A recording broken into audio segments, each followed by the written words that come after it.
Sungguh-sungguh Allah sangat ridho ketika seorang hamba itu makan ketika sesuap nasi dia muji Allah, ketika minum seteguk nasi dia muji Allah. Itu kalau orang diridhoni Allah itu wali betul. Itu untuk jadi wali itu gampang. Kamu makan ridho, kamu nginjak buminya Allah ridho seneng, kamu hidup keseharian aman seneng. Nah ini supaya sampean kita semua ngaji betapa panduan Rasulullah untuk menggapai ridho Allah itu banyak yang keseharian sekali. Saking kesehariannya banyak dalam hadis dan itu sahih. Nabi menyebut hal-hal yang keseharian. Hatta ma tas'alu fi fimra'atika, kamu punya uang kemudian istri kamu bisa makan itu ibadah. Bahkan sebagian ibadah itu dicontohkan Nabi yang akhirnya diprotes sahabat. Yaitu wa fi buti ahadikum sedekah, kamu menggauli istri kamu itu ya sedekah. Sampai sahabat bilang yang benar ya Rasulullah. Ayati ahaduna syahwatahu wa huwa lahu ajrun. Masa urusan biologis, urusan syahwat kemudian dia dapat pahala. Nabi menjawab, alaysa lawadhu'aha fi haramin akana alaihi wisrun. Bagaimana kalau dia meletakkan ke yang tidak benar itu kan dosa. Nah, hal-hal seperti ini yang saya ingin teman-teman semua saya juga agak ingin ngaji demi Anda juga agak ingin. Itu dosa sekali ngaji kok pesanan kelompok tertentu itu gak boleh. Islam itu untuk semua. Jadi ya cuma karena di depan saya jenengan ya seakan-akan jenengan korbannya. Itu ada ilmunya dalam usul fikih itu. Jadi orang itu harus ngaji usul fikih. Nama yang disebut, mungkin Mas Sufyan masih ingat zaman ngaji usul fikih. Nama yang disebut itu tidak jaminan sebagai prioritas perintah. Jadi misalnya gini, kebetulan yang di depan Nabi itu Abu Dzar. Nabi ya bilang, ya Abu Dzarin ini uhibbuka misalnya, atau ya Mu'ad ini uhibbuka, atau ya Abu Hurairah ini uhibbuka misalnya. Banyaklah riwayat yang Nabi nyebut ya Abu Dzarin, ya Mu'ad, ya Abu Hurairah. Kemudian misalnya Nabi meneruskan khitab, ini uhibbuka, saya mencintai kamu, fakul dubur sholatin, atau sebagian riwayat disebut fala tada'anna dubura kulli sholatin Allahumma inni ala dzikrika wa syukrika wa husni ibadatik. Saya mencintai kamu, siapa saja, Mu'ad bisa, Abu Dzar bisa sahabat. Saya mencintai kamu, mohon kalau habis sholat kamu jangan lupa wiridan Allahumma a'inni ala dzikrika wa syukrika wa husni ibadatik. Ya Allah, tolong kami permudah supaya mudah ingat engkau. Anda tidak bisa mentang-mentang, wong nama saya Parmin, nama saya Purnomo, itu yang diperintahkan Mu'ad misalnya. Jadi yang disebut satu, tapi khitab itu untuk siapa saja. Saya teruskan ya. Jadi saya mohon semua kita melakukan kebaikan itu, kalau dalam kaidah fikih disebut al yakin la yuzalu bisyak. Banyak kebaikan yang kebenarannya itu 100%, tidak punya efek samping ke pihak lain, ke kelompok lain, ke komunitas lain. Itu tadi misalnya Anda makan dan itu murah sekali, hanya butuh satu piring, setiap punyaan kamu muji Allah, setiap minum kamu muji Allah. Itu redaksinya Rasulullah SAW disebut Allah sangat ridho ketika seorang hamba makan kemudian dia memuji Allah, atau minum kemudian dia muji Allah. Logikanya gampang. Negara seperti ini yang kamu harapkan bentuknya kayak apa, mertua, ipar, komunitas, tetangga, itu nyata terjadi itu kan belum pasti. Sementara yang mesti terjadi adalah kamu butuh makan, kalau tidak mati. Butuh minum, kalau tidak mati. Butuh bumi yang nyaman ditempati, kalau tidak kita juga mati. Sebab itu Allah kalau menyebut nikmatnya itu hal-hal yang keseharian. Alladzi at'amahum min ju'. Allah itu siapa? Allah itu yang menciptakan kamu bisa makan. Tidak berlebihan. Allah itu yang menciptakan kondisi sosial itu ideal. Zaman Nabi itu ya ada orang munafik. Orang-orang pilihan Allah itu juga diuji orang sekelilingnya yang macam-macam. Semua diuji sesuai konteks zaman dan waktu. Nah, tapi ada ibadah-ibadah yang selalu disarankan Nabi. Sampai Nabi itu pernah ditanya, ayul Islam ya khairun ya Rasulullah, Islam terbaik itu gimana? Jawaban Nabi itu unik, it'amut ta'am. Islam terbaik itu ya makan-makan, jangan santai-santai. Ketika Allah menyebut beberapa kebaikan, falak tahamal aqobah wa ma adraka mal aqobah. Terusannya apa? Fakku raqobah. Terusannya apa? Au it'amun fi yaumin di masghubah. Ya, itu acara makan-makan itu juga Islam. Kenapa? Ya bayangkan kalau tidak ada makanan kita mati kan. Kondisi sosial tidak ideal itu Anda masih gak apa-apa, tapi kalau Anda tidak makan, Anda tidak minum, Kamu punya istri cerewet masih bisa hidup, punya mertua cerewet masih bisa hidup. Tapi kalau tidak makan bisa mati. Berarti penting mana istri sama makan? Penting mana? Makan. Semoga istri Anda dengar. Nanti kamu disuruh makan tapi pulang deh. Itu kalau dibahasakan makan masih memahami. Penting mana nasi satu piring dengan istri? Nggak ada nasi mati, nggak ada istri belum mati. Penting mana? Gak berani jawab kan? Nah, ternyata Anda ada garang kan di depan istri. Jadi saya mohonlah, mungkin Mas Sufyan Sauri tadi yang bisa bantulah teman-teman tuh ngaji yang keseharian saja. Karena kita nyari ridha Allah itu berdasar firman Allah, dan firman Allah itu menyebut keseharian tuh riang gampang. Yaitu tadi misalnya wa min ayatihi manamukum bil laili wan nahar. Termasuk ayat-ayat Allah itu kamu tidur. Maka dulu itu ada guyonan, ada tokoh Mu'tazilah, kelompok dalam Islam yang berpikir manusia itu bisa menentukan ikhtiarnya sendiri. Karena saya bisa duduk, ingin duduk, ingin berdiri, berdiri. Karena kelompok ini nggak terima kalau semua kehendak Allah, nanti bagaimana kalau semua kehendak Allah kok ada hisab ya, ada sanksi. Lucunya itu dia akhirnya, ini cerita ya, mencintai seorang perempuan cantik sekali. Dan itu dia menjadi ahli sunnah itu oleh hal-hal yang sepele.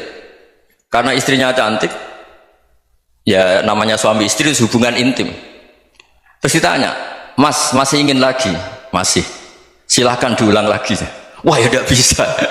Katanya manusia bisa menentukan yang diinginkan. Itu tobat itu. Itu nggak bisa ditobatkan Mas Sufyan Ats-Tsauri. Orang cantik yang mudah nobatkan orang itu orang cantik. Segampang itu.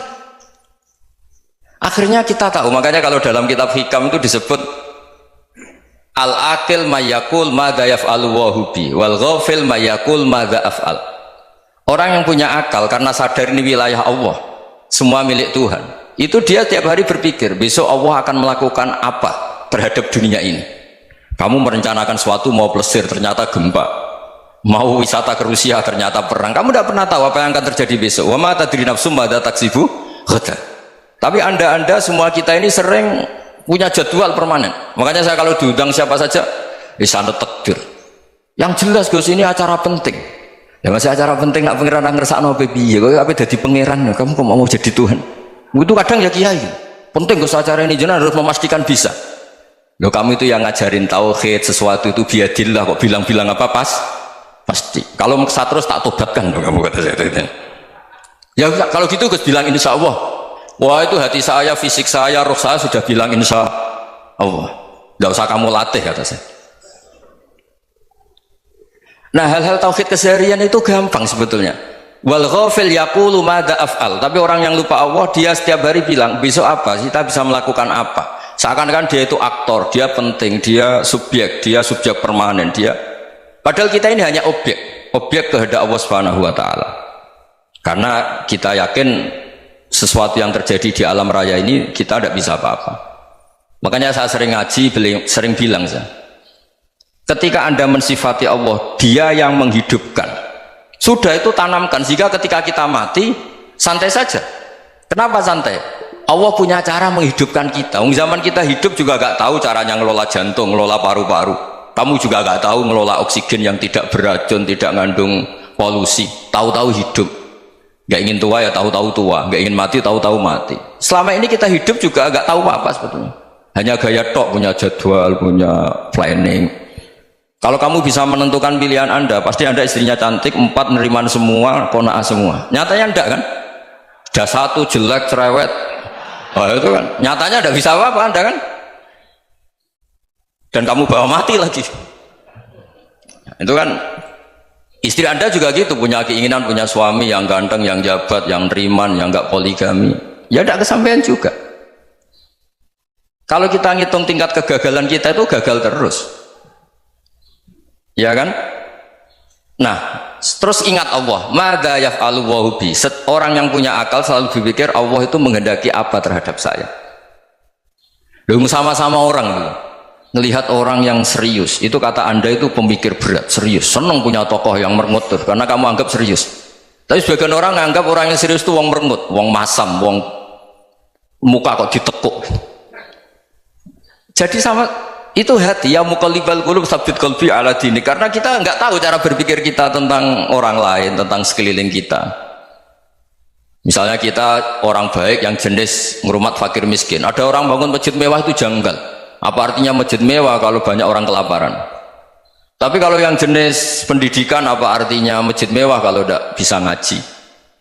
Nanti yang jenis infrastruktur, apa artinya ini kalau semuanya punya sudut pandang yang berbeda-beda. Dan Islam mengapresiasi semua kebaikan. Tapi katakan semua kebaikan itu adalah kehendak Allah Subhanahu wa taala. Karena apapun baik Anda itu pakai fasilitas yang diberikan oleh Allah Subhanahu wa taala. Sehingga ini yang disebut qulillah tsumma darhum fi khawdihim yal'abun. Ya, kembali tadi ke tema-tema bahwa keseharian Anda ini sudah Islami. Saat Anda tidak bisa melakukan apa saja. Saya sering ada jenazah, biasanya kalau tetangga meninggal saya sering disuruh ngelepas. Saya bilang orang ini baik karena sering lamun di rumah, sering nganggur di rumah. Ditanya sama anaknya, kenapa Gus nganggur baik? Ya kalau dia nganggur artinya juga agak berbuat sesuatu yang maksiat kan? Ya kan, orang nganggur di rumahnya ya tidak bunuh orang, tidak maling, tidak korupsi, ya namanya nganggur di rumah. Lah cuma istri cara pandang nganggur gak menghasilkan uang itu, tapi juga gak menghasilkan kriminal kan? Jadi sebenarnya Islam itu cara, makanya kalau sampai ngaji usul fikih itu ada kitab usul fikih namanya Lubul Usul, itu terkenal sekali di pesantren itu. Itu kalau ngapresiasi keseharian itu luar biasa. Izma min mubahin illa wa yatahaqqaqu bihi tarku haramimma, karena keseharian yang mubah saat Anda lakukan itu ada kehebatan yang luar biasa, yaitu meninggalkan haram. Makanya dulu banyak orang-orang alim ketemu temannya itu guyon sampai semalaman. Itu biasanya yang semangat Islam itu, kiai kok tidak tahajud, kiai kok tidak witir. Orang yang sedang mapan uangnya banyak, malam itu tidak kelayaban itu sudah luar biasa. Melawan nafsu supaya tidak maksiat itu sudah luar biasa. Supaya lupa guyon sama temannya semalaman sampai subuh, gejolak-gejolokan ngenang zaman miskin, zaman kuliah nggak jelas, zaman apa. Melihatnya jangan tarkut tahajud seperti ini, meninggalkan tahajud, tapi meninggalkannya ini talkul muharramat. Jadi kayak apa hebatnya? Sehingga Imam Ghazali punya riwayat yang agak unik. Hatta takuna ibadatu akhiri hadil ummah iku an-naum. Sehingga suatu saat ibadah terbaik umat ini itu tidur. Itu kan riwayat kontroversi. Ketika Imam Ghazali tanya, kenapa iya? Kenapa kamu mulai keluar dari rumah itu sudah banyak maksiat, melihat perempuan yang enggak mahram, melihat fenomena. Tapi kalau kamu tidur itu enggak melihat apa-apa. Tapi juga kamu jangan nganggap tidur itu ibadah betul. Saatnya melakukan fardu ain malah masih tidur. Tapi itu sudut pandang yang menjadikan kita Islam itu gampang. Jadi saat Anda tidak bisa aktivitas apa, misalnya ada beberapa orang yang lumpuh. Lumpuh itu memang nggak bisa Jumatan, nggak bisa ibadah, tapi dia juga nggak bisa maksiat. Tidur itu memang Anda saat itu tidak bisa tahajud, tidak bisa witir, tapi saat itu ada zina, ada maling, tidak gosipkan orang, tidak bully orang, tidak menanamkan kebencian, tidak hasud. Sehingga tidur menurut Allah Ta'ala wa min ayatihi manamukum billaili apa wan nahar. Karena di tidur itu selain ada unsur istirahat, jaga kestamina, juga ada unsur meninggalkan beberapa keburukan. Nah, saya mohon ibadah yang keseharian ini kita jaga supaya kita semua baca ayat itu fasih itu tertanam di hati. Allah itu siapa? Alladzi at'amahum min ju'i wa amanahum min khawf. Dan Allah kalau cerita di Quran itu anna sababnal ma'a sabba thumma syaqaqnal ardhan wa syaqqa fa ambatna fiha habba wa inaba wa qadba wa zaituna wa nakhla wa hadaika hulba. Kamu tahu saya ini siapa, kata Allah. Saya ini adalah Tuhan yang menurunkan air, kemudian ada tanaman banyak, habba wa inaba wa qadba, ada zaitun, ada tin, kalau orang Jawa mungkin ada tela, ada padi, ada mangga, ada pisang. Sudah. Wa inaba wa zaituna wa nakhla wa hadaika hulba, ada perkebunan yang lebat. Tujuannya apa? Mata Allahkum, silahkan kamu pakai, kamu nikmati. Tapi karena kadang kita ini punya ide-ide besar. Tadi untuk syukur saja nunggu punya istri riman, rumah baik, tetangga baik, komunitas baik, semuanya baik baru syukur. Lama-lama nanti ada di surga, syukurnya nunggu surga paling kelas A. Itu sudah ada yang menghuni Rasulullah, kamu nggak boleh di situ. Masa untuk syukur saja? Repotnya, Masya Allah. Jadi mohonlah Quran yang kalau Anda hafalkan juz sama itu kan ada ayat-ayat yang kayak tadi. Ya, fal yang dzuril insanu ila ta'ami. Coba lihat Apa yang kamu makan ya? Dari mana? Dan untuk mempertahankan hidup kamu keseharian. Jadi jangan kira ibadah itu harus membentuk komunitas yang versi Anda. Ibadah itu harus yang hal yang mulu-mulu. Kesehariannya Anda alami. Loh, ini saya tidak bikin-bikin. Saya ngaji bukan karena berdasar pesanan. Itu ayat yang saya baca kan betul ada ayatnya kan. Fal yang dzuril insanu ila ta'ami anna sababnal ma'a sabba thumma syaqqaqnal ardo syaqqa fa ambasna fiha habba wa inaba wa qadba wa zaituna wa nakhla wa hadaiqa ghulba. Terusannya apa? Mata'al lakum, silakan kamu nikmati. Mata itu silakan kamu nikmati. Ya kayak sampean dikasih hidangan ya makan. Ya sudah makan, habis makan ya minum, habis itu ngantuk ya tidur. Ya sudah normal-normal saja. Kayak apa indahnya Islam. Tapi Anda mencari Islam yang gimana lagi? Nah itu yang diajarkan guru-guru kita, diajarkan sanad kita sampai Wali Songo, sampai Rasulullah SAW. Bahwa pada akhirnya ada jihad, ada perang. Itu dulu memang perang, bukan membunuh, beda. Dulu kita dijajah Belanda ya perang, dan itu normal karena kita dijajah.